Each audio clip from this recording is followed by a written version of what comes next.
Chapitre 3. L'art de la guerre selon Sun Tzu, l'ancêtre de tous les stratèges.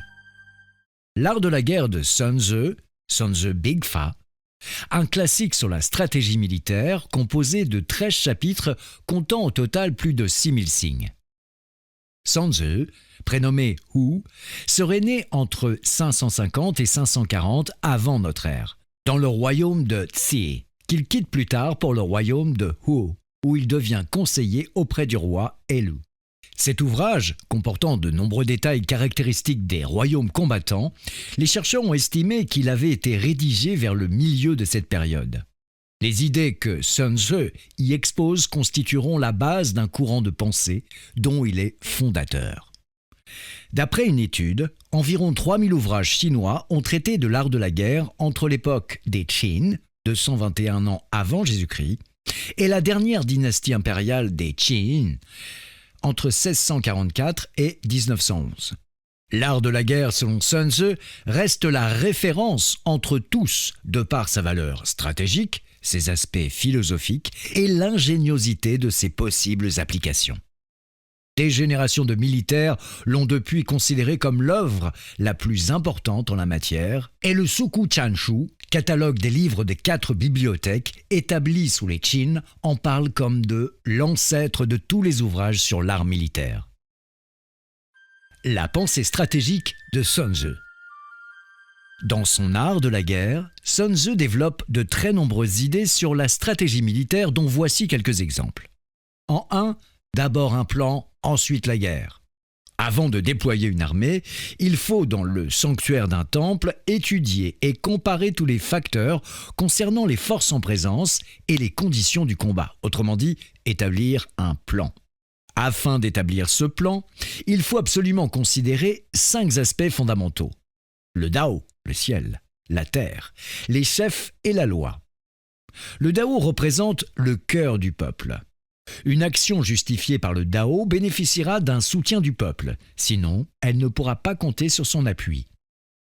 Des circonstances favorables ne valent pas une bonne position géographique, et une bonne position géographique ne vaut certainement pas l'entente harmonieuse entre les hommes. L'entente harmonieuse entre les hommes, c'est le Dao. Viennent ensuite le ciel et la terre. Le premier désigne les opportunités liées aux conditions temporelles et atmosphériques. Le second se réfère aux distances et à la topographie des lieux, au degré de sûreté ou de dangerosité de ces mêmes lieux, avec une mise en évidence des points stratégiques de vie ou de mort. La loi se réfère à la discipline dans l'armée. Lequel des 2 adversaires possède la discipline la plus efficace? Les groupes les plus forts, les soldats les mieux entraînés et appliquent de la façon la plus juste récompenses et sanctions. Les 5 points avancés par Sun Tzu correspondent aux éléments de guerre qu'évoque Karl von Clausewitz, théoricien militaire prussien du XIXe siècle. Bien évaluer les forces en présence, juger la possibilité de lancer une attaque et en prévoir le résultat, cela ne doit dépendre que de quelques éléments isolés qu'il faut mettre en relation en considérant aussi toutes les alliances possibles. Voici ainsi exprimée l'idée générale de Sun Tzu. Le point 2. Connaître l'ennemi aussi bien qu'on se connaît soi-même. L'une des formules les plus répandues de l'enseignement de Sun Tzu. Les 5 points mentionnés plus haut reposent avant tout sur une parfaite connaissance de la situation, non seulement celle de l'ennemi, mais aussi la sienne. S'il est difficile d'obtenir tous les renseignements sur un adversaire qui s'efforcera de garder ses secrets, de déguiser sa véritable attention et de vous tendre des pièges, il n'est pas facile non plus de bien connaître son propre camp. Dans quel esprit se trouve son armée? Quels sont l'état mental des chefs et leur véritable capacité à commander? Quel est le moral des troupes à l'entraînement? Autant de questions dont la réponse n'est pas toujours évidente, car les apparences sont souvent trompeuses. Il n'est pas rare de relever dans l'histoire militaire des nations des exemples où, l'armée n'étant plus en état de combattre, les généraux cachent la vérité et s'engagent néanmoins dans la guerre, conduisant nécessairement leur armée à la défaite. Aussi, Sun Tzu met-il en garde. Quand on connaît aussi bien l'adversaire que soi-même, la victoire est assurée. Quand on ne connaît que soi-même, Et passons l'adversaire, il y a autant de chances de gagner un combat que de le perdre. Quand on ne connaît ni l'un ni l'autre, la défaite est inévitable. Et il précise encore, lorsqu'on sait que ses propres forces sont fin prêtes, mais que l'on ignore que l'ennemi est invincible, les deux armées sont à égalité. Lorsqu'on sait que l'ennemi est à sa portée, mais que l'on ignore l'état d'impréparation de ses propres forces, il y a égalité. Lorsqu'on sait et que l'ennemi n'est pas invincible, et que sa propre force est prête à combattre en ignorant que le terrain vous sera défavorable, les deux armées sont encore à égalité. Ainsi donc, un bon stratège ne s'égare pas dans l'action et possède un plan adaptable à tous les changements de situation. C'est pourquoi on dit, quand on connaît aussi bien l'adversaire que soi-même, la victoire est assurée. Mais c'est en connaissant également le ciel et la terre que la victoire sera totale. Le point 3. L'action militaire tient du stratagème. Sun Tzu dit « L'emploi de l'armée, c'est l'art de la ruse ». Pour lui, l'action militaire n'est jamais exempte de tromperie. Karl von Clausewitz, dans son livre de la guerre, parle aussi du stratagème et affirme qu'il est à l'origine du mot stratégie et qu'il y a un lien étroit entre les deux. L'action militaire tient du stratagème, autrement dit, être puissant et faire croire à sa faiblesse, être préparé à faire croire le contraire, être proche et faire croire qu'on est loin, être loin et faire croire qu'on est proche. Il faut donc cacher la vérité à son adversaire. L'action militaire tient du stratagème. Cela veut dire aussi attirer son adversaire en lui faisant croire qu'il est à son avantage, l'attaquer quand il n'est pas organisé, se méfier quand il a des ressources, l'éviter quand il est puissant, l'irriter quand il est en colère, le rendre arrogant quand il est prudent, le fatiguer quand il est reposé et semer la zizanie dans son camp quand il est uni. Il faut, par tous les moyens, faire commettre des erreurs à son ennemi, provoquer la suffisance absolue de ses chefs et la brouille dans les rangs de son armée, faire courir vainement ses troupes et lancer l'attaque quand celle-ci se trouve désorganisée. L'action militaire tient du stratagème. Cela veut dire enfin attaquer l'ennemi là où il ne s'y attend pas et le surprendre. Cette phrase, célèbre, met en avant l'effet de surprise. Un bon stratège dirige assis dans sa tente et fait gagner son armée à 1000 km de là, en usant de ruse, s'en servant avec talent et ne négligeant aucun moyen fallacieux pour faire croire ce qui n'est pas. Le point 4. Vaincre sans combattre. L'art de la guerre, selon Sun Tzu, ne consiste pas à déployer d'emblée des forces écrasantes et meurtrières, la plus mauvaise des méthodes au dire de son auteur. Et mieux vaut prendre intacte une armée, un régiment, une compagnie ou une escouade que de les anéantir. Le pays désigne ici un État ou une capitale, et selon les normes de l'époque, une armée représente 10 000 hommes. Un régiment 500, une compagnie 100 et enfin une escouade 5. Sun Tzu veut dire que le but d'une guerre n'est pas de tuer le plus grand nombre d'adversaires, mais qu'il faut au contraire préserver les villes et les vies humaines. Il est toujours préférable de conquérir une ville intacte et de faire échec à une armée ennemie avec le minimum de morts et de blessés des deux côtés. Sun Tzu s'oppose à l'usage illimité des forces et déclare « Remporter 100 victoires sur 100 batailles n'est pas la meilleure des choses souhaitables. Vaincre l'ennemi sans combattre est de loin le plus enviable. Un excellent militaire gagne grâce à la stratégie. Un très bon militaire utilise la diplomatie. Un bon militaire envoie ses soldats et le moins bon attaque les villes. L'attaque des villes ne doit être utilisée qu'en dernier recours. » Obtenir la victoire grâce à la force n'est donc pas la chose la plus glorieuse. L'idéal serait de vaincre par le biais de moyens politiques, diplomatiques, psychologiques ou dissuasifs. Attaquer une ville est la plus mauvaise des solutions. Elle rencontrera la résistance la plus acharnée qui soit de la part de ceux qui la défendent, car la ville abrite leurs temples et les tombes de leurs ancêtres. En conséquence, les pertes en vie humaine et en biens matériels risquent d'être considérables. L'enseignement de Sun Tzu contient en profondeur une vision de ce que l'on appelle aujourd'hui la stratégie globale ou holistique. La pensée dialectique de Sun Tzu. L'art de la guerre, selon Sun Tzu, est une œuvre riche de pensées philosophiques. Elle attire de plus en plus l'attention des chercheurs spécialistes de la philosophie chinoise ancienne.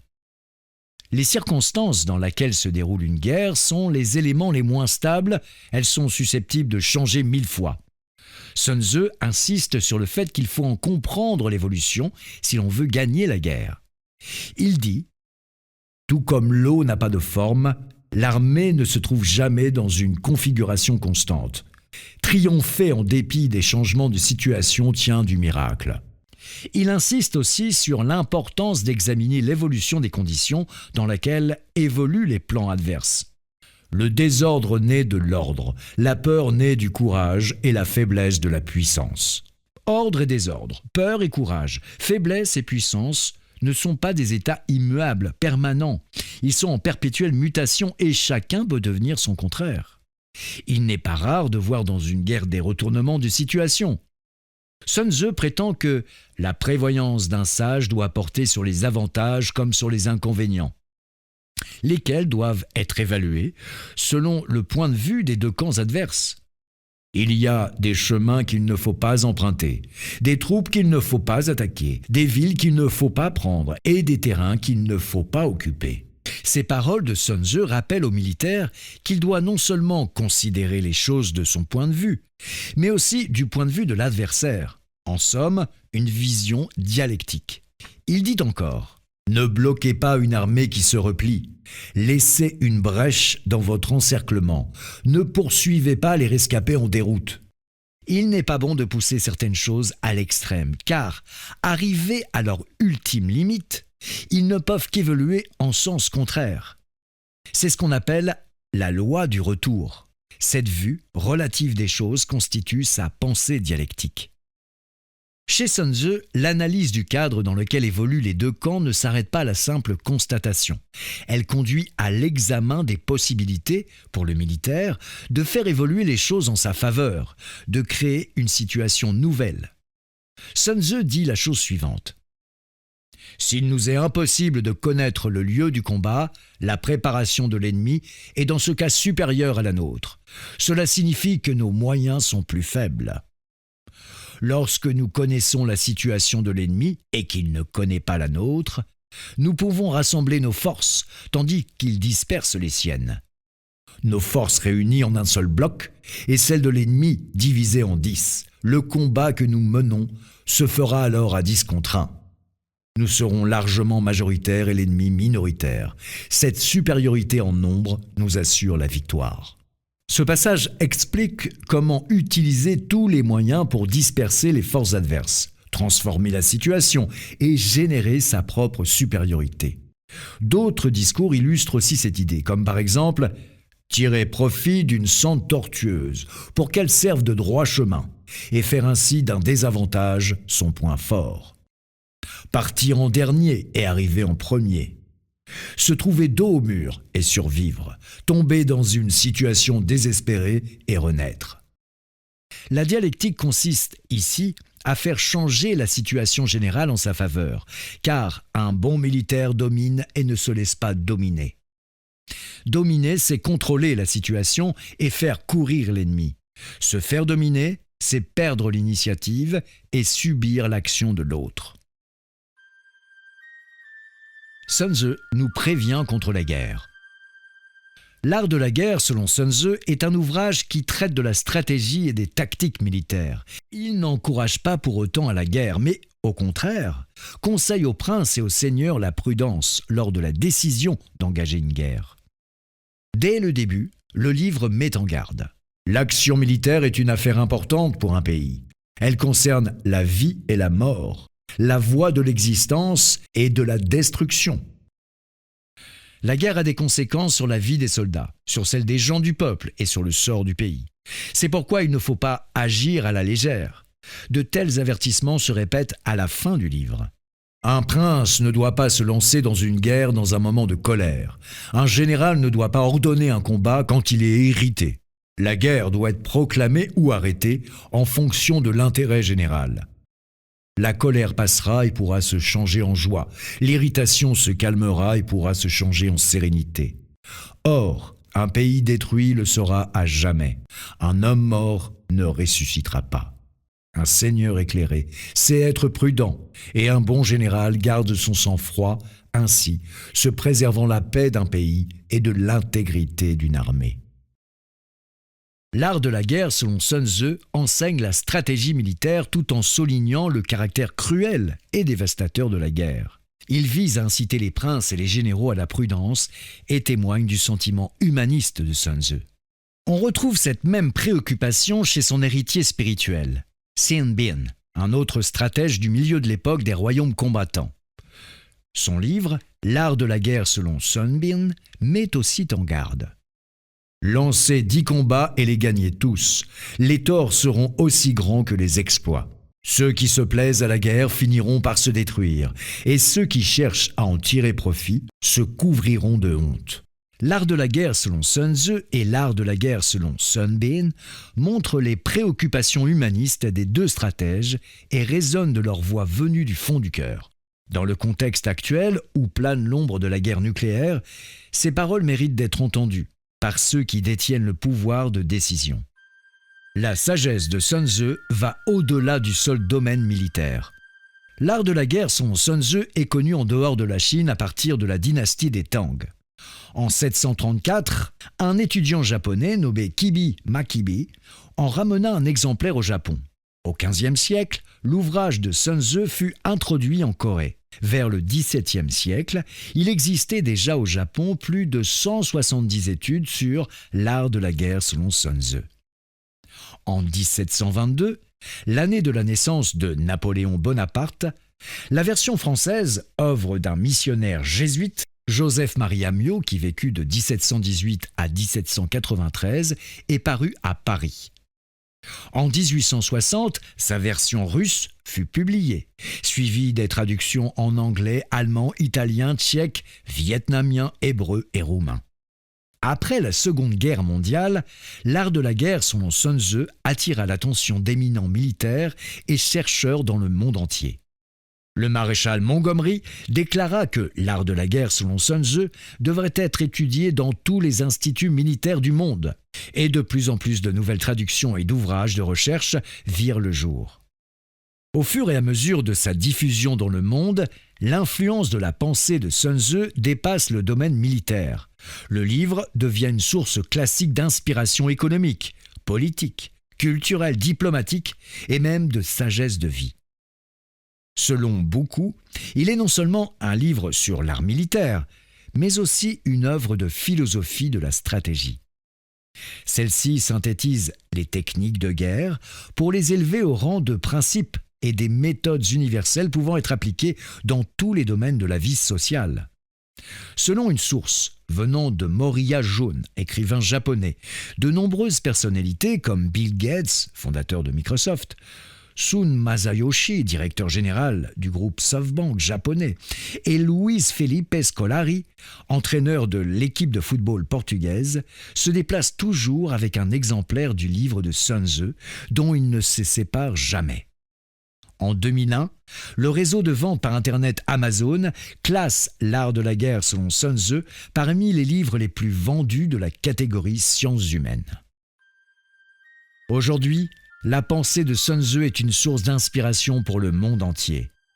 Comme l'affirme un chercheur de la RAND, Institute American Research and Development, la sagesse de Sun Tzu, comme celle de l'enseignement de Confucius, est valable pour l'éternité et toutes deux font partie du patrimoine mondial.